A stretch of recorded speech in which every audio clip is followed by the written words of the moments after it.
ভেঙে ফেলা হচ্ছে ডিপজলের পর্বত হল, কিন্তু কেন? ৯০ দশকে দেশে প্রায় ১,২৫০টি সিনেমা হল ছিল।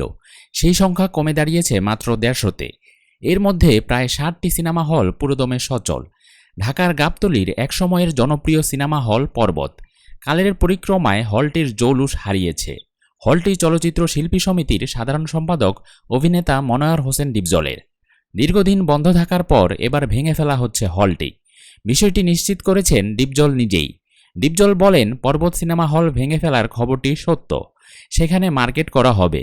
মার্কেটের উপরে ৩টি স্ক্রিন নিয়ে মাল্টিপ্লেক্স নির্মাণ করা হবে। ফের শাকিব খানের নায়িকা হচ্ছেন ইদিকা পাল।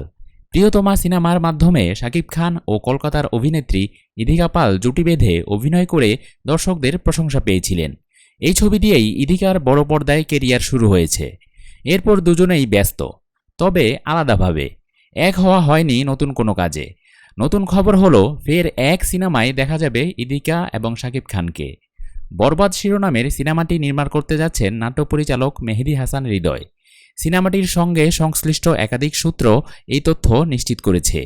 সূত্রগুলো দাবি করেছে, সেপ্টেম্বর থেকে ভারতের রামোজি ফিল্ম সিটিতে শুরু হবে শুটিং। শাকিব, ইদিকা ছাড়াও সিনেমাটির একটি গুরুত্বপূর্ণ চরিত্রে কাজ করবেন মিশা সওদাগর। সিনেমাটির সঙ্গে সংশ্লিষ্টরা এখনই আনুষ্ঠানিকভাবে কোনো বক্তব্য দিতে রাজি না হলেও জানা গেছে সিনেমাটির অন্যতম প্রযোজক মাস্টার কমিউনিকেশন। এরকম মিডিয়া রিলেটেড নিত্য নতুন তথ্য পেতে আমাদের চ্যানেলটি সাবস্ক্রাইব করে রাখুন এবং আমাদের ফেসবুক পেজটি ফলো দিয়ে রাখুন। আর ভিডিওটি ভালো লেগে থাকলে অবশ্যই লাইক, কমেন্ট, শেয়ার করতে ভুলবেন না কিন্তু। ধন্যবাদ সবাইকে।